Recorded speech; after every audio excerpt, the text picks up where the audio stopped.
What's up, guys? Welcome back. It's been a while.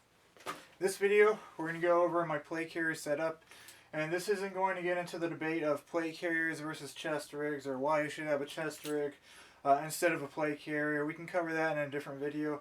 I'm just going to show you my plate carrier and tell you my philosophy behind having an actual plate carrier. Alright, the most important thing about your plate carrier is the plates that are inside it.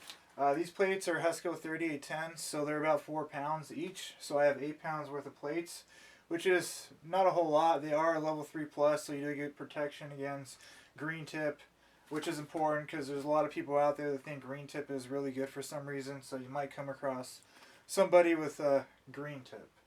Trying to keep this as lightweight as possible, preferably about 15 pounds total with all the gear, no more than 20 pounds.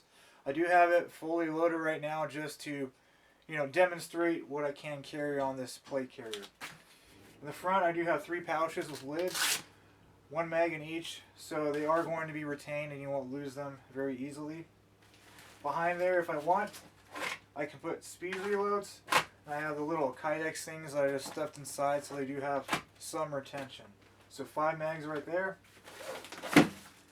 I do have another pouch which I can stuff more magazines in or something else if I wanted to. I do have 2 mags in here, so that is 7 mags total just on this plate carrier alone. Alright, in this small admin pouch right here, I do have a little Streamlight flashlight. I also have some little cloths for cleaning optics, night vision, stuff like that. I have a right in the rain pad, and I have a right in the rain pen. Alright, moving over to the side, I do have a small Wrol Concepts pouch. I do like this pouch because it is lined with Velcro, so you can't stick stuff to it if you put the hook material on. I do have a Bic lighter, 4 123A batteries,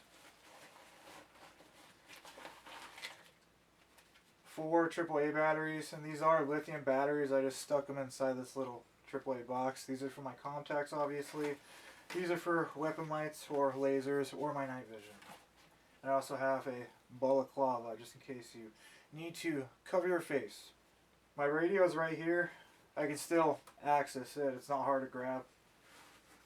This is just a Baofeng radio, and this is from Radio Made Easy. I bought it. It's already programmed with all the channels relevant to my specific area. I do have the whip antenna on it and the extended battery. I have a push to talk that is running through my carrier, so I can hook this up into my contacts. And the most important thing about it, even though it's a cheap piece of crap, is it actually works with real contacts. Alright, moving on to the back of the plate carrier. This is a panel also made by Velocity Systems. The reason I bought this is specifically for this pouch. This is a tear-off pouch. I do have an IFAK inside here. All you have to do to access this is unclip it like that, grab it anywhere, and rip it off, and you have whatever is the contents of this pouch. We have another pouch up top. You cannot rip this one off. Inside I have a padded pouch. Inside that pouch I sometimes store my night vision. I do have it attached with the lanyard right there. I also have a bag which has a spare bolt, firing pin, retaining pin for my AR-15, some weapons lube, Loctite, a little tool to zero my optic, and that's basically it. Some cordage, and one spare battery for my Baofeng. Alright, so why should you have a plate carrier? There's a huge debate going on if you need one or if you don't need one right now. And in my opinion, it's almost turned into a little bit of a psyop. There's a lot of people out there that do not want you to have body armor because they don't want you to have the ability to actually stop rounds coming towards you. And that alone should at least make you reconsider having a plate carrier and plates or not. Is it the best for everything? No, of course not. These are going to be a little bit heavier than a chest rig. Like I said, the plates are 8 pounds total, so 4 pounds each. But the reason I have it is for defense of my home and neighborhood. Yes, you could use it in some type of shtf or without real law situation to defend your home. If I had to defend my home or my neighborhood, I'd definitely be wearing plates and a plate carrier instead of a chest rig, just because I want to be by my house where all my stuff is and I'm going to be defending a static position. So yes, it does have benefits to that regard. Another reason I have this plate carrier is for civil unrest. I do live in kind of the ghetto, and I'm not just saying that to say that. There's a lot of shitty people walking through and around my neighborhood because I live right on the other side of the tracks where it starts to get kind of ghetto. And I have had people try to break into my house when I'm home before, break into part of my house, my patio, which is kind of built in, and successfully got into my patio when I wasn't home.